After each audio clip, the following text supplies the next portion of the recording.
est récemment entré dans le top 10 du secteur de la propreté grâce à une croissance régulière et pérenne qu'il entend poursuivre en associant développement organique et stratégie d'acquisition. Le groupe familial, qui célèbre ses 70 ans cette année, a d'ailleurs opéré un rachat fin 2025 dans le sud de l'Hexagone. Avec près de 6 000 collaborateurs, STEM réalise un chiffre d'affaires annuel de 130 millions d'euros. Je reçois maintenant Bertrand Darcial, président du groupe, qui vient nous parler des grands axes stratégiques. Bonjour. Bonjour. Bertrand Darcial, à l'automne dernier, vous avez repris Triangle Propreté, une entreprise active dans le Sud. À quels objectifs répond cette opération ? Cette opération est en adéquation avec notre stratégie. On avait pour ambition de se renforcer dans le Sud-Ouest. Donc, on y était déjà présent, mais c'était l'occasion de renforcer en termes de chiffre d'affaires et puis de sites géographiquement. Et puis, en même temps, ça nous permettait de mettre un pied dans le Sud avec Montpellier et Béziers. Donc, c'était une formidable occasion pour augmenter notre maillage national. C'est aussi une affaire peut-être d'activité, de complémentarité. Quelles sont les activités que fait cette entreprise ? Pour ce projet-là, c'était plus géographique. Après, il est vrai qu'il y a des croissances qui sont faites plus pour acquérir de nouvelles compétences ou de nouveaux métiers ou des clients stratégiques. Mais en l'occurrence, pour Triangle, on était sur un objectif principalement géographique. Il y a encore d'autres régions dans lesquelles vous souhaitez renforcer votre présence ? Ah oui, il y en a quelques-unes. Et là, on cible particulièrement la partie Chartres-Orléans, où on a commencé à s'implanter, on aimerait accélérer le développement et s'appuyer sur une croissance externe pour aller plus vite.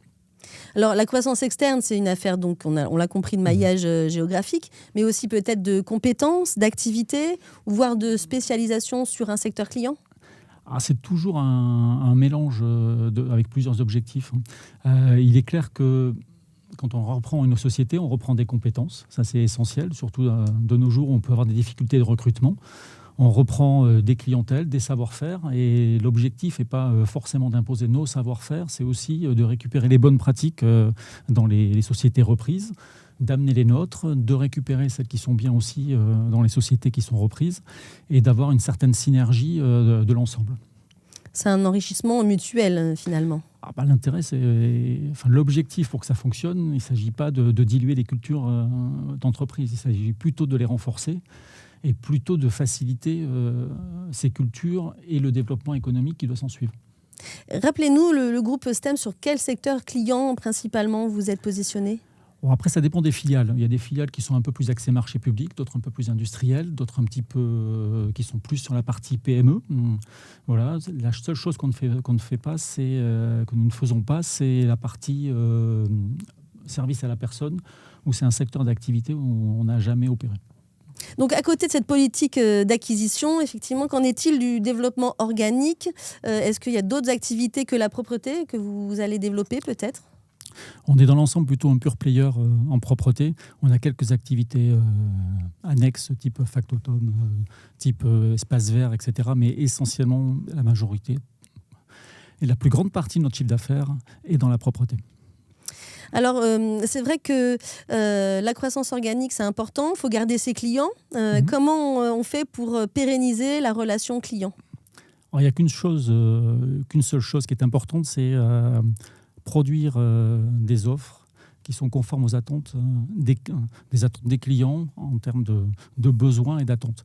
Il est clair que si on n'a pas en permanence le souci du client et la réponse qu'on doit apporter pour ses besoins, il n'y a pas de développement possible ni de nos sociétés à long terme. Donc l'objectif pour nous, c'est vraiment de mettre au centre et d'avoir au cœur de l'entreprise cette partie-là, de produire des offres conformes aux attentes des clients. Ce qui nécessite aussi en permanence de réajuster l'offre, parce qu'on n'est pas dans une production où on conçoit quelque chose et puis on peut l'exploiter pendant plusieurs années. On est dans une conception qui s'adapte à chaque client, qui s'adapte à chaque secteur d'activité et qui nécessite d'être revue en fonction de l'environnement, des nouvelles contraintes administratives, environnementales, etc.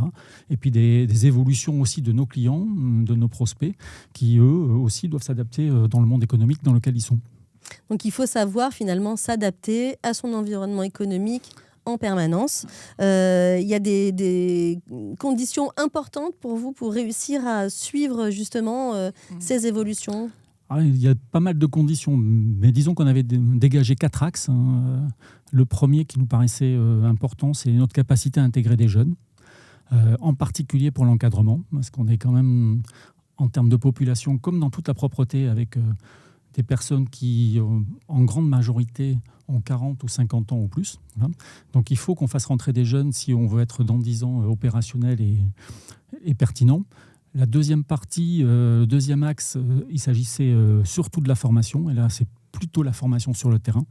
Donc la formation aux éco-gestes, la formation aux techniques de nettoyage, la formation aux postures de service, la formation à la sécurité. Voilà. En particulier aussi, s'il y a du travail de jour, la formation de l'attitude de service est encore plus importante qu'en travail décalé. Donc voilà, donc si on doit être aussi très fort sur cette partie formation, il y a tout le volet RSE qui est aussi primordial et qui prend de l'importance, mais sur lequel qui est un impératif. Et puis le dernier point, je dirais, c'est notre efficience sur les services supports, qui est aussi très importante. Il faut qu'on arrive à mettre les bons outils informatiques avec plusieurs objectifs. Il faut qu'on diminue le nombre d'objectifs, de programmes informatiques. Il faut qu'ils soient simples, il faut qu'ils soient efficients et il faut qu'ils apportent quelque chose, un bénéfice à l'entreprise et à nos salariés et à nos clients. Voilà, donc ça, c'est 4 thèmes qui sont impératifs. Après, il y en a d'autres qui se greffent là-dessus. Mais globalement, si on ne réussit pas à être fort dans ces 4 thèmes, on estime qu'on ne sera pas en bonne posture dans les prochaines années. Je voudrais qu'on revienne sur la formation des agents. Quelles sont les actions plus concrètement que vous mettez en place ? Alors, on a monté un service formation avec des formateurs internes qui ont été certifiés, qui ont suivi un parcours de formateurs, dont l'objectif est lors de la reprise d'un chantier, de former le personnel aux différentes techniques, aux différentes postures, à la sécurité et à la partie RSE. Donc ça, c'est la première chose. Ils vont aussi intervenir tout au long de la vie du chantier. Donc ça, c'est un premier volet avec des formateurs.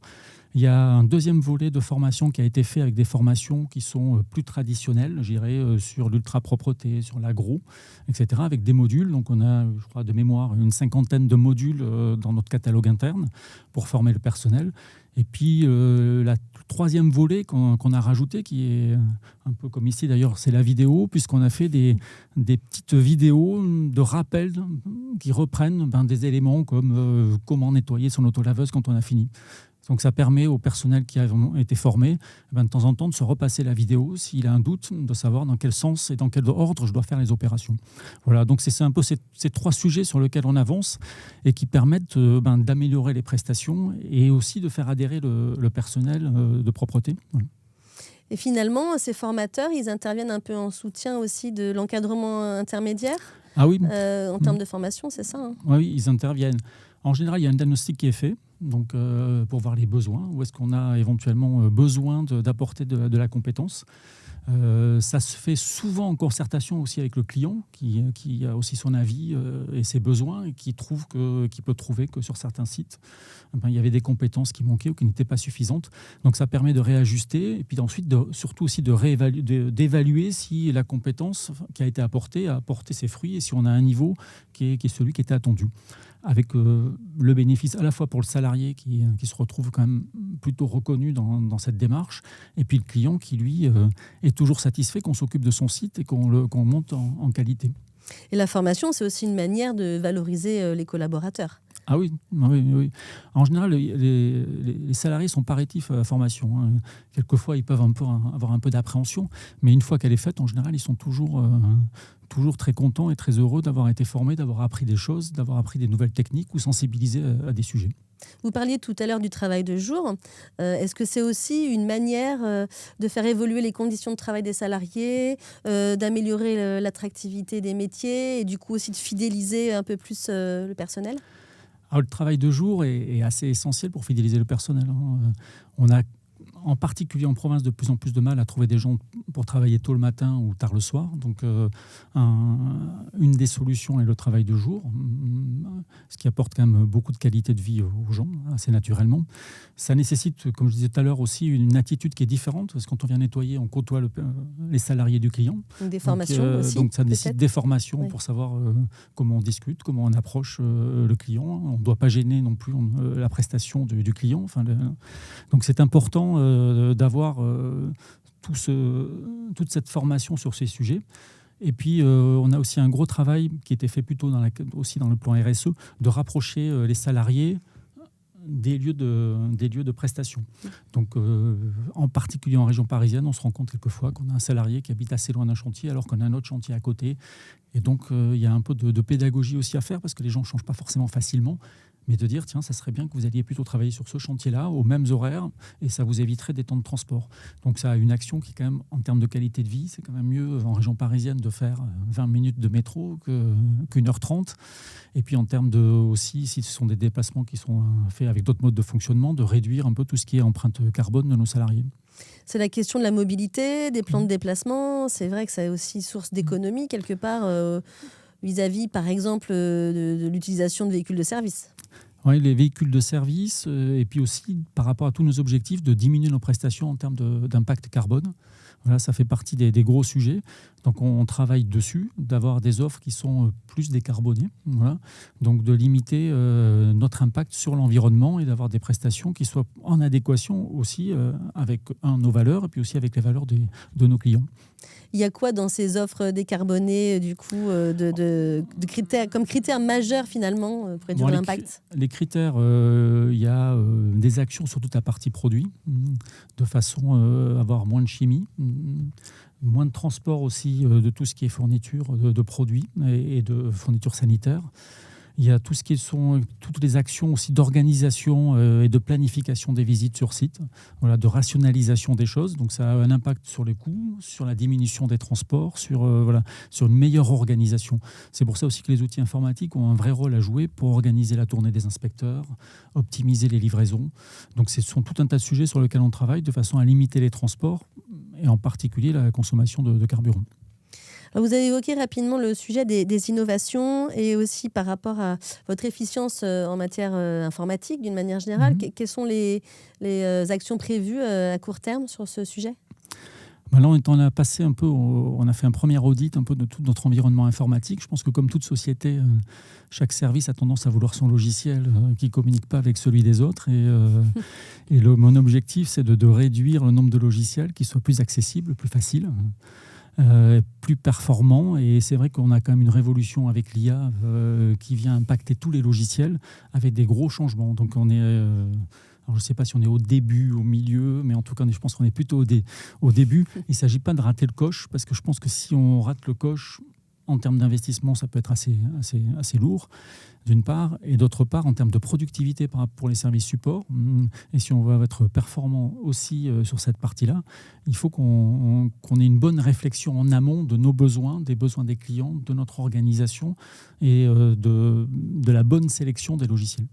Vous vous faites accompagner sur ce sujet, peut-être de l'IA, pour trouver les bonnes solutions, pour déployer Ça fait après 2 ans qu'on se fait accompagner sur ce sujet. On a commencé assez en amont. Donc on a déjà avancé, on teste aussi, parce qu'une fois qu'on est parti dans un schéma avec un partenaire, la marche arrière est toujours un peu difficile. Donc on y va prudemment, de façon à ne pas se tromper et avoir un environnement informatique qui nous permette justement de voir sur 5-6 ans et d'être à peu près serein sur les outils qu'on utilise dans les 5 prochaines années. Et quel impact ça a sur les chantiers ? Est-ce que ça va jusque-là, justement, tous ces changements ? L'impact, c'est plutôt, effectivement, pour l'organisation des contrôles,